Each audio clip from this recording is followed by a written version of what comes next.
Hello दोस्तों, कैसे हैं आप सब। उम्मीद करती हूँ आप बहुत अच्छे होंगे। आज की इस वीडियो में हम बात करते हैं कि अगर हम एक्सपोर्ट का काम स्टार्ट करना चाहते हैं तो हमें क्या करना होगा। तो इसके लिए सबसे जो आसान बात ये है इसमें कि आप एक्सपोर्ट का काम अपने घर से ही स्टार्ट कर सकते हैं। यानी कि एक्सपोर्ट हाउस बनाने के लिए आपको कोई शॉप या कोई शोरूम या कोई ऑफिस ऐसा लेने की ज़रूरत नहीं है अलग से। अगर आपके घर पे स्पेस है तो आप अपने घर से ही एक्सपोर्ट हाउस बना सकते हैं, आप घर से ही काम कर सकते हैं। तो एक छोटी सी स्पेस हो जिसमें आप एक कॉर्नर पे डॉक्यूमेंटेशन वगैरह का काम कर सकें और थोड़ा साइड पे सैम्पलिंग का काम आप कर सकें, या अगर आप मैन्युफैक्चरिंग करना चाहते हैं किसी प्रोडक्ट की तो उसका अरेंजमेंट आप कर सकें, या फिर कहीं से बनवा के लाने हैं तो वो सैम्पलिंग आप अपने पास रख सकें। तो बाकी उसके बाद आपको मार्केटिंग करनी है, बायर से कांटेक्ट करने हैं, बायर्स को दिखाने हैं सैंपल, वो सारी एक अलग ढांचा है जो आपको खुद तैयार करना होगा। अब बात आती है कि एक्सपोर्ट का बिज़नेस स्टार्ट करने के लिए हमें करना क्या होगा। सबसे पहले अपनी कंपनी आपको एक कंपनी बनानी होगी, ABC नाम से। जो भी आपको कोई कंपनी बनानी है अपने नाम से, आप एक कंपनी को क्रिएट करेंगे और उसका रजिस्ट्रेशन करवाएंगे, उसको कहीं ना कहीं रजिस्टर करवाएंगे। अगर आप प्रोप्राइटरशिप में हैं तब तो आप अपना ही पैन कार्ड, आधार कार्ड, ये सब चीज़ें आपकी लगेंगी, और आपकी जो बैंक का जो है वो भी सेम वही पर्सनल वाला जो सेविंग अकाउंट होता है उसमें भी चल जाएगा। लेकिन अगर आप पार्टनरशिप के अंदर हैं तो फिर उसमें आपको जो है पैन कार्ड कंपनी के नाम से बनवाना होगा। दोनों पार्टनर्स का जो डिटेल है वो देने के बाद आपका जो पैन कार्ड है वो कंपनी के नाम से बन जाएगा। तो इस तरह की कुछ फॉर्मेलिटीज़ होती हैं जो आपको पूरी करनी है। उसके बाद आपको मेन जो काम करना है वो लेना है एक्सपोर्टर लाइसेंस, तभी आप एक्सपोर्ट कर पाएंगे। तो वो तो सरकार ने अब इतना आसान कर दिया है कि अब आप ऑनलाइन ही इसको रजिस्टर करवा सकते हैं। उसमें आपको फॉर्म भरना है और कुछ ही टाइम बाद आपको मेल पे सारा आपको IC कोड जो है, सर्टिफिकेट जो है वो आपको मिल जाता है। इसकी फुल डिटेल होती है इंपोर्ट एक्सपोर्ट कोड। तो आप इसमें इसको आप ऑनलाइन ले सकते हैं, और ये DGFT की साइट पे भी मिल जाएगा, और IC कोड India.org ये भी एक साइट है, वहाँ जाकर भी आप इसको रजिस्टर कर सकते हैं।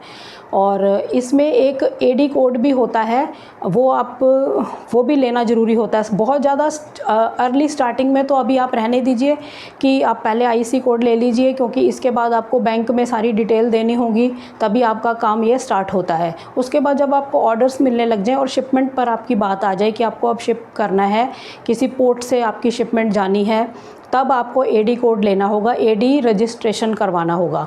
तो अब ये भी काम सरकार ने बहुत आसान कर दिया है। पहले एक पोर्ट पे जहाँ रजिस्ट्रेशन होता था वहीं से आपका उस पोर्ट को ही आप इस्तेमाल कर सकते थे, लेकिन अब ऐसा नहीं है। एक कोड को लेने के बाद AD कोड आप कई पोर्ट से मतलब किसी भी पोर्ट से अपनी शिपमेंट को भेज सकते हैं। तो ये होता है। फिर AD बैंक अकाउंट भी होता है।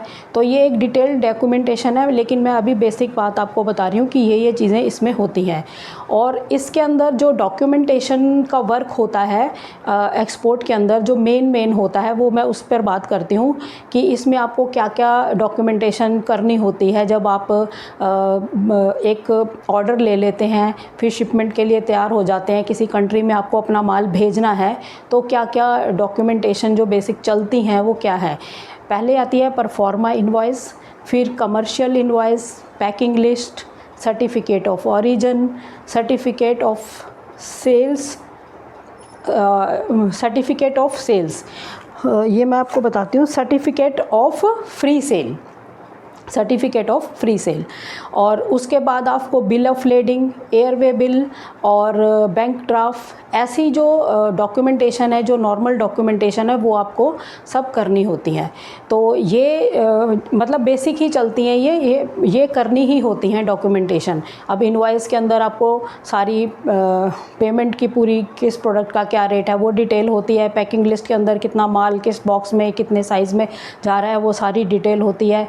बिल ऑफ लेडिंग है जो अगर और पोर्ट से जा रहा है तो, और एयरवे बिल है अगर बाई एयर कोई माल जा रहा है, ये सारी डॉक्यूमेंटेशन होती है।